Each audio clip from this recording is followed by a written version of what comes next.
Hello friends, आपण को ये वीडियो रे मु स्वागत जनाऊँगी। आपण को ये वीडियो रे मु कहबी पीएम किसान सम्मान निधि योजना रे जदि आपण नूतन आवेदन करने को चाहूँगी तेबे यह आपणकर मोबाइल माध्यम रे किपरि करिवे यह विषय आपण को एबे मु पूरा इन्फॉर्मेशन देबी। सेतिपई आपण वीडियो को आग को देखंतु जहाद्वारा आपण जानीपारे आपणकर जो स्मार्टफोन रही से स्मार्टफोन माध्यम रे आपण किपरि पीएम किसान सम्मान निधि योजना रे रजिस्टर होई परिबे, जहा फल रे आपण ई पीएम किसान सम्मान निधि योजना रे मिलुथुवा सहायता राशि को पाई परिबे। एबे चलंतु मु डेरी न करी आपण को यह विषय रे कहि दउची। यह पूर्व आपण मध्य डेरी न करी वीडियो को गोटे लाइक करी चैनल को सब्सक्राइब करन। देखंतु प्रथमे आपण आसी जिवे ए पीएम किसान रो ऑफिशियल वेबसाइट को। प्रथमे आपण क्रोम ब्राउजर ओपन करदेवे, सर्च करदेवे पीएम किसान सर्च करदेला पर पीएम किसान ऑफिशियल वेबसाइट टी प्रथम रे आसी जिवो।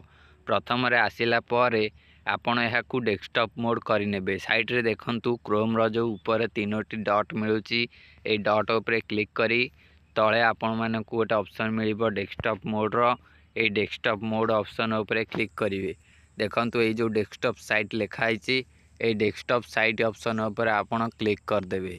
एठी क्लिक कला पर डेस्कटॉप साइट रे जो भली देखा जिवा कथा सेही भली आपण को देखिबा को मिलिबो। देखंतु एई भली देखिया को मिलिबो। एठी आपण माने कोन करिवे देखंतु एई भली आसिला पर ऊपर देखंतु आपण को साइट रे ऑप्शन मिलुची न्यू फार्मर रजिस्ट्रेशन।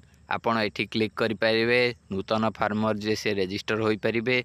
एहा छडा तळे मध्ये आपण को एक ऑप्शन मिलुची देखंतु तळे एठी मध्य आपण को न्यू फार्मर रजिस्ट्रेशन ऑप्शन मिलुची। आपण एठी मध्य क्लिक करि नै परिबे। आपण जोठी चाहिए सेठी क्लिक कर नै परिबे। एठी क्लिक कले जहा आसीबो सेठी क्लिक कले मध्य सेया आसीबो। देखंतु एठी क्लिक कला पर एई भली आसिला। एबे मु सेठी मध्य क्लिक करी देखौची सेठी कोन आसुची। देखंतु मु एठी एबे न्यू फार्मर रजिस्टर ऑप्शन ऊपर क्लिक कली। एठी क्लिक कला पर मध्य सेही भली इंटरफेस टी आसिला। सेठी जा आइथिला एठी सेही आसिला। न्यू फार्मर रजिस्ट्रेशन फॉर्म टी सामना रे आसीगला। ए देखंतु प्रथम रे आपण को देइची रूरल फार्मर रजिस्ट्रेशन। यह साइट रे गोटे रही urban farmer registration.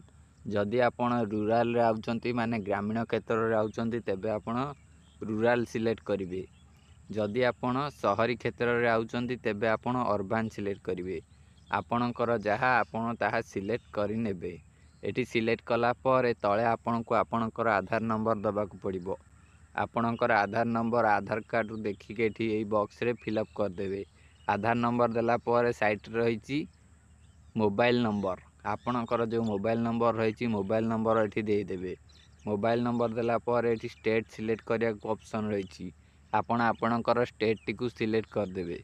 State select कला पर तळे देखंतु कैप्चा देइछि। कैप्चा को ए बॉक्स रे फिल अप कर देबे। कैप्चा कोड बॉक्स रे फिल अप कर सला पर तळे गोटे ऑप्शन रही गेट ओटीपी रो। ए जो गेट ओटीपी ऑप्शन रही गेट ओटीपी ऑप्शन ऊपर क्लिक कर देबे। एठी क्लिक कला पर आपणकर जो मोबाइल नंबर टी देइचंती से मोबाइल नंबर को ओटीपी जीवो।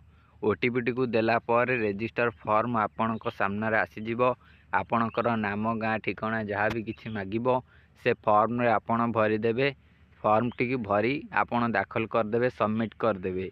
सबमिट कला पर आपणकर रजिस्टर सक्सेसफुल होई जिवो। आपण को रजिस्ट्रेशन नंबर मिल जिवो। रजिस्ट्रेशन नंबर टी को आपण नोट करी रखि नेबे, जहा द्वारा आपण आपणकर स्टेटस टी को जांच करि नै परिबे से रजिस्टर नंबर द्वारा। आपण को मु कहली किपरि आपण आपणकर नूतन रजिस्टर करि परिबे निज मोबाइल माध्यम रे। एठी आपण ओटीपी देला पर आपण आगरे फॉर्म टी आसी जिवो। आपणकर ना दे देबे, फादर्स ना मागिले दे देबे। आधार नंबर तो ये दिया है ऑटोमेटिक फिलअप हो। जदि न हो तेबे आपण आधार नंबर हरिका देबे। जहाँ जहाँ सब ऑप्शन मागिबो आपण से सब गुड़िक फिलअप करदेबे। सब फिलअप करी सबमिट बटन ऊपर क्लिक करेंगे।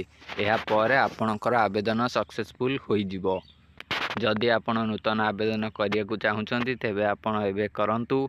या सहित ए वीडियो को लाइक करी चैनल को सब्सक्राइब करिया को भूलंतुनी।